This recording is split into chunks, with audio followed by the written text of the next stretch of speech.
নমস্কার বন্ধুরা, কেমন আছো সবাই? আজকে নতুন একটি ভিডিও তোমাদের সামনে উপস্থাপন করব।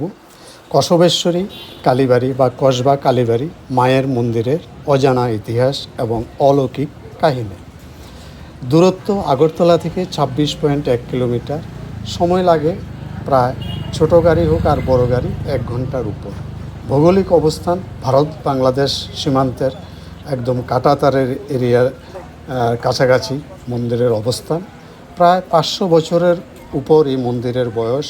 কল্যাণ মাণিক্যের সময় এই মন্দিরের কাজ শুরু হয় এবং তার ছেলে পরবর্তী মহারাজ ধন্যমাণিক্য এই মন্দিরের কাজ সম্পূর্ণ করেন। প্রথমে মাকে দুর্গারূপে পূজা করা হতো, পরবর্তীকালে মা কালীরূপে পূজিত হচ্ছেন। ভালো করে মায়ের বিগ্রহে নজর পড়লে দেখবেন মায়ের 10টি হাত অর্থাৎ 10 ভুজা, আবার আছে মহিষাসুর মর্দিনী রূপে মা। ইতিহাস হলো এরকম, মা কল্যাণ মাণিক্যকে স্বপ্নাদে নির্দেশ দেন যে আমার পুজো হবিগঞ্জে ঠিকমতো হচ্ছে না, তোমার এরিয়াতে আমাকে নিয়ে প্রতিষ্ঠা করো এবং হাতি করে নিয়ে যাবে। হাতি যেখানে গিয়ে বিশ্রাম করবে সেখানেই মন্দির প্রতিষ্ঠা করবে। সেই মতো হাতির পিঠে করে মাকে নিয়ে আসা হলো এবং হাতি এই কসবাতে এসে বিশ্রাম করলো। এখানেই মন্দির নির্মাণের নির্দেশ দেন মহারাজা কল্যাণ মাণিক্য।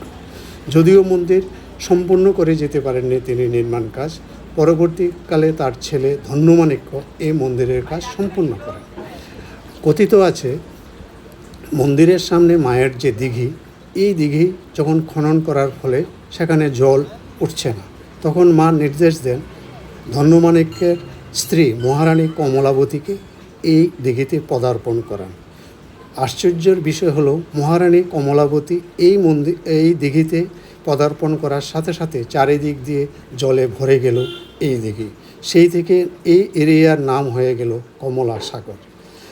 এখন এই দিঘিতে অনেক পুণ্যার্থীরা এসে স্নান করে এবং স্নান করার পর মায়ের কাছে যেই বর চান, অনেকের বিশ্বাস এবং আশা এই বর নাকি সফল হয় বা পাওয়া যায়। তাই অনেকেই দেখা যায় মায়ের মন্দিরে পুজো দেওয়ার আগে বা পরে এই দিঘিতে স্নান করেন। চারিপাশের অপরূপ সৌন্দর্য এবং পাশের বাংলাদেশকে